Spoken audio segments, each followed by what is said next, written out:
दो आपने अभी विकेटें एक ली बड़ी थी। दिलचस्प बात की सर, मुझे याद आ गया। आपने कहा जनाब कि इसको बाबर आजम को क्या हो गया है। मुझे याद है हम्म। इमरान खान साहब की, मैं उनकी ऑटोबायोग्राफी पढ़ रहा था। बड़ा एक उन्होंने दिलचस्प वाक्य लिखा है, ये मेरे व्यूअर्स के लिए, आपके लिए, सबके लिए बड़ा दिलचस्प होगा। यहाँ पे जब इंडियन टीम आई थी, पाकिस्तान में आई थी, ये लेट इस 70s में, तो यहाँ जहीर अब्बास साहब ने 3 सेंचुरीज मेरा ख्याल स्कोर किए थे, बड़ा नाम था जहीर अब्बास साहब का।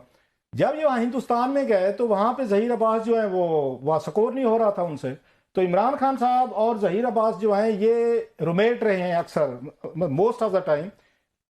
तो एक दिन जो है अपनी टेक्निक जो है ना बदलना शुरू हो गया है, तो उस पर इनको आके आके इमरान खान ने कहा कि जिस टेक्निक के साथ आपने पाकिस्तान में 3 सेंचुरीज की हैं अगेंस्ट द इंडियन, आप उसको क्यों बदलना चाहते हैं जिसकी वजह से प्रॉब्लम हो रहा था। तो उनका पता क्या जवाब था अपनी अपनी बैटिंग फेलियर का, जहीर अब्बास का। एक किताब में लिखा है इमरान खान ने, मैंने खुद पढ़ा है।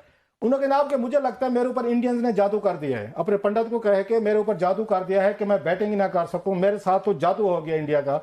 तो आपको लगता है कि बाबर आजम पे भी कुछ जादू हो गया सर कि वो नहीं खेल पा रहे। बात लंबी होगी सर लेकिन मुझे तो वही बात समझ आ रही माजिद है। भट्टी साहब है, बड़े सीनियर जर्नलिस्ट हैं। मैं पिछले दिनों मेरे शो में थे, मैंने उनसे पूछा कि बाबर आजम को आखिर हुआ क्या है। हाँ। वो कह लगे कि मसला ये है कि अब पीआर का पूरा एक दौर आ गया है, एक पीआर एजेंसियां हायर कर ली हैं, अब किसी की बात सुनने पे तैयार नहीं होते। फिर मोहम्मद यूसुफ की गवाही भी उनकी गुफ्तगू के ऊपर आ गई कि जब उन्होंने कहा कि मैंने समझाने की कोशिश की तो जी। मुझे जो है वो सारे पीछे पड़ गए।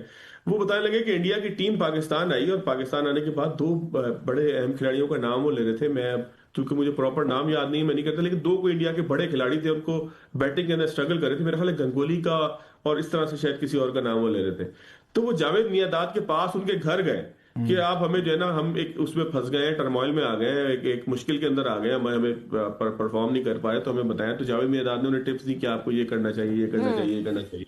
मुझे आप बता देना कि बाबर आजम साहब या अब जो पाकिस्तान की इस वक्त टीम है, जी। हमारे जैसे उनको लोग मिल गए हैं कि जो उनको सपोर्ट करने लग जाते हैं।